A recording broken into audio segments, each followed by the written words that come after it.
Madoff told his investors that he was using a simple strategy to make the money. Madoff called it split strike conversion. That was supposedly what this was all based on. Fraudsters always have good terminology to convince people that they're doing good things. He was actually trading with yesterday's newspapers.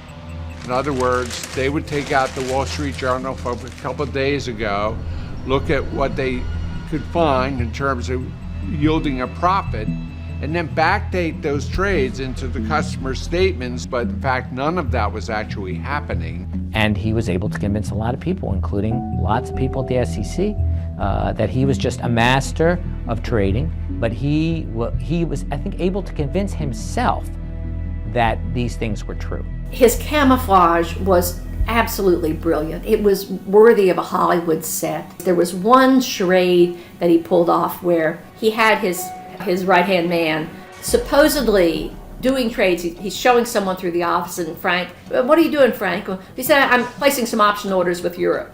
"Oh, okay." And so Frank is typing away on the keyboard, placing these orders. Responses come back, show up on the screen. "Bernie, they say they can do it." "Okay, great." He's trading keystrokes with an accomplice in a closet down the hall. It was all just kabuki theater. But as with every Ponzi scheme, there's a point where the show must come to an end. For Madoff, the curtain call came in December 2008. New reality is dawning on Wall Street. September 2008. Wall Street was in a freefall, and investors across the world watched in terror as the markets teetered on the brink of collapse. AIG working to raise cash and come up with some kind of survival plan. A major sell-off after Lehman Brothers filed for bankruptcy. Coming up tonight, how did it happen? What's next? And how safe is your money? Panicked by the crisis, many Madoff clients demanded their money, sparking a cash crunch that would finally expose his Ponzi scheme.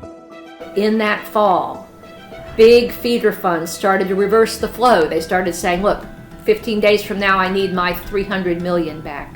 15 days from now, I need my 700 million back."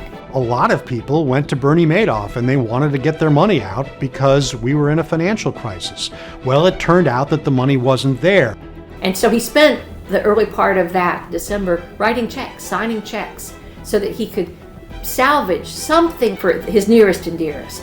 His sons were seeing these checks being written, this incredibly tense, frightful time. They had no idea what was going on. When he called to say he was coming home with the boys, he had something to tell us.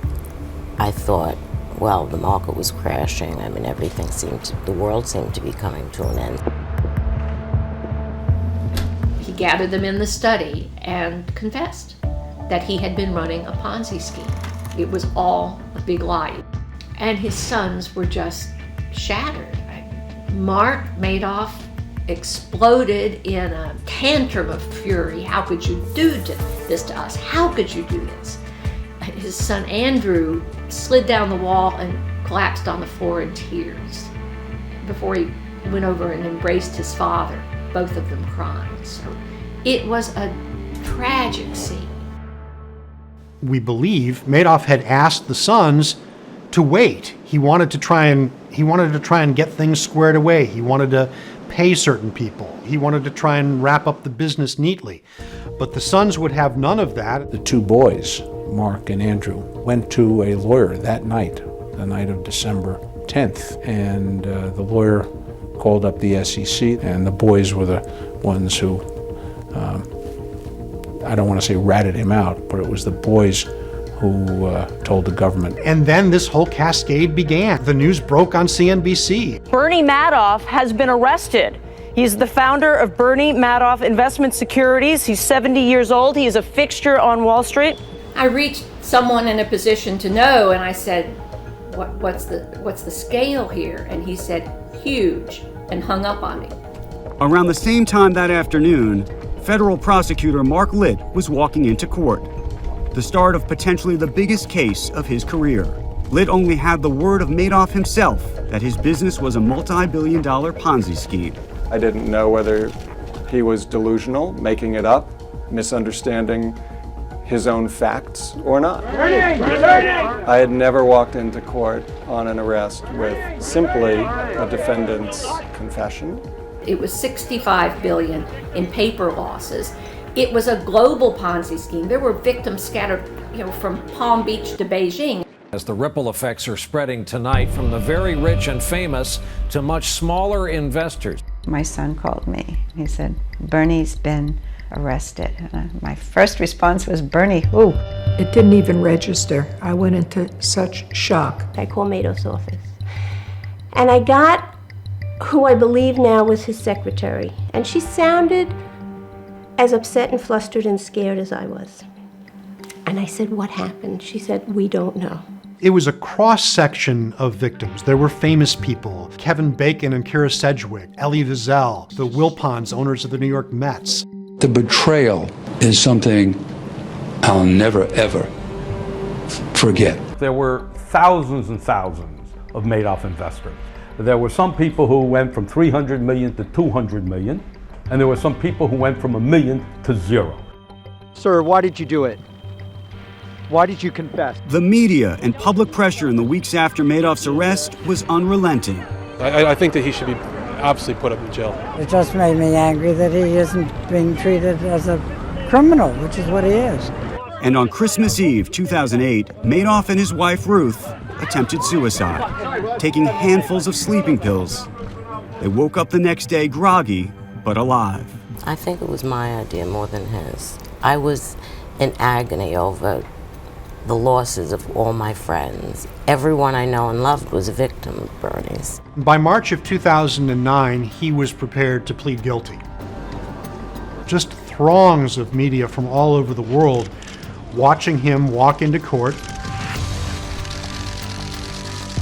After saying he was deeply sorry and ashamed, Madoff pleaded guilty to 11 charges. When he pleaded and was remanded immediately into prison, the helicopters disappeared, the reporters disappeared.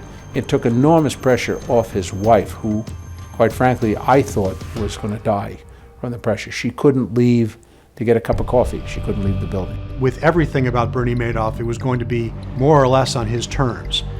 So he didn't implicate anybody else. He didn't agree to cooperate, but he did agree to plead guilty ultimately to 11 criminal counts. Bernie Madoff is going to learn his fate today. His sentencing hearing begins at 10 a.m. Eastern Time. When he walked into the courtroom, it was chilling. It was like being in the presence of the devil. The victims shouted out to him, Mr. Madoff, turn around and look at us. He didn't move. He was completely cold and unresponsive. There are raw emotions filling a very large courtroom. The reporters covering the hearing, of which I was one, were allowed to watch it from the jury box. The defendant is supposed to address the judge. So he is facing the judge. The victims are all in the gallery of the courtroom, basically behind him. He says, I'm going to turn and face you. I'm sorry, and I know that doesn't help you. It really fell on deaf ears in that courtroom. So Judge Chin is saying a message must be sent in the Madoff crime. He has imposed a sentence of 150 years in prison. 150 years. It took the breath out of the courtroom when it was announced. It was extremely important that all of us know that he will never get out of jail while we're alive. There was a number of people who cheered.